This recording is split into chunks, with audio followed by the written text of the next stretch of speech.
welcome to my channel. My name is Stephanie and today we are going to be talking about how to survive pre-med. So as a former pre-med student myself, I have a tip or two to share with you guys.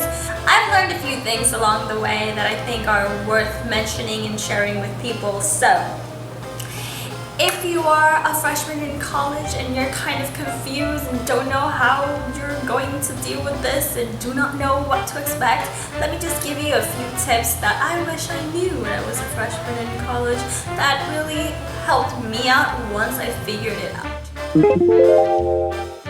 Assess yourself as a student.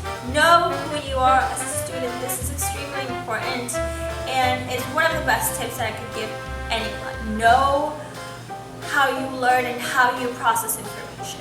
This is honestly what is going to make a difference in your academic career, because when we study the wrong way for us, could really hinder our ability to fully exploit our capabilities. If you are studying in a way that does not work for you, you're not going to do as well as you could if you find out how it is that you work and how it is that you really learn and process information. I know that for me, I was the type of student that really needed to make an effort. I had to work really hard. I had to read books, I had to see videos about things, I had to make a lot of sticky notes.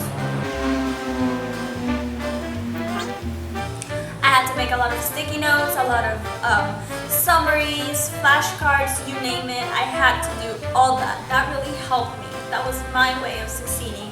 That was the way that I was able to not only really learn, but do well in my tests. You know, understanding how you learn best is the key to doing good in university or college. Don't compare yourself with anyone. Don't compare the way you study with anybody else's way of studying. If you're the kid that has to, put a lot of effort into studying in order to do good, and you have friends who just put minimal effort and they have a huge retentive and they process information real fast or something, I don't know, or they study very little and do good, don't let that make you feel bad or any less brilliant. You are smart and we just all study in different ways. We learn at different speeds in different ways, and that is a very personal thing. Remember, college, university, that is your journey. Don't compare yourself to anyone. It's not a competition at the end of the day. It is your grade. It is your journey. Focus on yourself. Learn who your professors are. Ask questions about the professors that you're going to take courses with. Know what people think about them.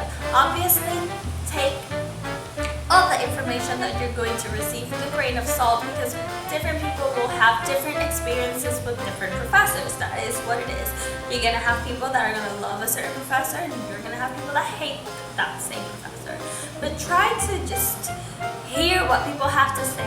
That way you kind of go to class maybe expecting something or kind of knowing a little bit of the professor. Also, after the first test, you will be getting a feel of how your professor is test-wise. So make sure to study that first test and really pay attention to what type of professor you're dealing with. If you have a professor that pulls his exam questions from the book, read the textbook. If you have a professor that pulls out exam questions from, things he says in class, then make sure you write a lot of notes and pay a lot of attention. Try to figure out, the vibe of your professor. That way you can study according to the professor who's giving you the course that you're taking. Sit in front. I'm pretty sure that everybody says this, but it's real. Sit in front. Sit in the first 2-3 rows. Not only will it prevent you from falling asleep in very boring lectures, but you will be able to make a connection with your professor. He's going to remember your face, and although that is a very tedious thing to even think about, remember that at some point of your life, you are going to need recommendation letters. If you're planning on becoming a doctor, if you're planning on any type of grad school or graduate studies, you're gonna need recommendation letters. So you might as well start building relationships with your professors right after that. Ask questions. If you have a doubt, go to the professor, ask him a question. Also, come prepared to class. I know that is, sometimes it won't happen, but try to do it as much as you can. Answer your professor's question. Let him be impressed by the fact that you are present in class, that you are attentive, that you study, and that you're interested in learning. Professors, they love people who answer their questions. Your circle is everything, so make sure that you surround yourself with people who are going to push you forward. Make sure that you have a close-knit group of friends who are awesome, who are really good people, who are going to push you towards your goal, who are fun and are able to have fun with you, but also those that are going to be, okay, hey, fun's over, it's time to work. You know, it's very important to surround yourself with people who inspire you and who will keep you motivated. It's okay to be very sociable, know a lot of people, that's fine, but know who your real circle is. You need people in your close circle that are going to motivate you and help you achieve your goals, and you can help them in return. Be sociable, and coming from a complete introvert, that is the craziest thing that I can say. But it is important to go to class and know at least one person. If you don't take classes with your friends, make sure that you know at least one person in class, because if for some reason you have to miss a class or something like that, then you have someone that you can talk to and text or call and be like, hey, do we have any assignments for tomorrow, whatever. But it's very important for you to keep in contact with someone from your class. In every lab that you will ever take, there's always going to be at least 1 or 2 students who are repeating the course. Spot them and become their partner. Now granted, this can go either way. You can either have a very good experience or you can have a terrible experience. I typically tried to take labs with people that I already knew, just because it's better that way. It makes me feel more secure. I know the person who's going to be my partner. I know if they're responsible or not. I know what to expect. Trust me, it is the worst thing to be paired with someone all semester who's just annoying and irresponsible. So try to pick someone who's already, you know, who you feel could be a responsible kid.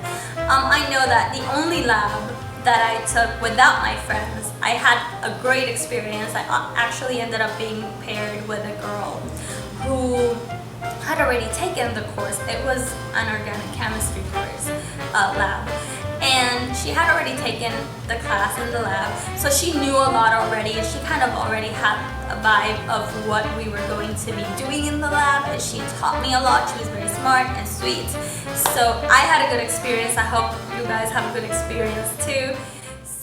Hey guys, this is Editing Steph.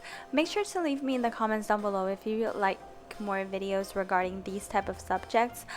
I have a lot of study tips, a lot of advice regarding pre-med and stuff like that, so if that is something that interests you, make sure to leave it in the comments below so I can make more videos about it. Bye! Yeah, that is it. Give this video a thumbs up if you enjoy it. Subscribe to my channel for more videos, please. It's fun over here, please, I promise. So make sure to leave in the comments down below, what would you say to the freshman version of yourself? What would, if you were able to look at yourself back in the day when you were first entering university, What would you say? What would be the best advice that you would give that young version of yourself? So yeah, you guys, thank you so much for watching, and I will see you guys next time. Bye!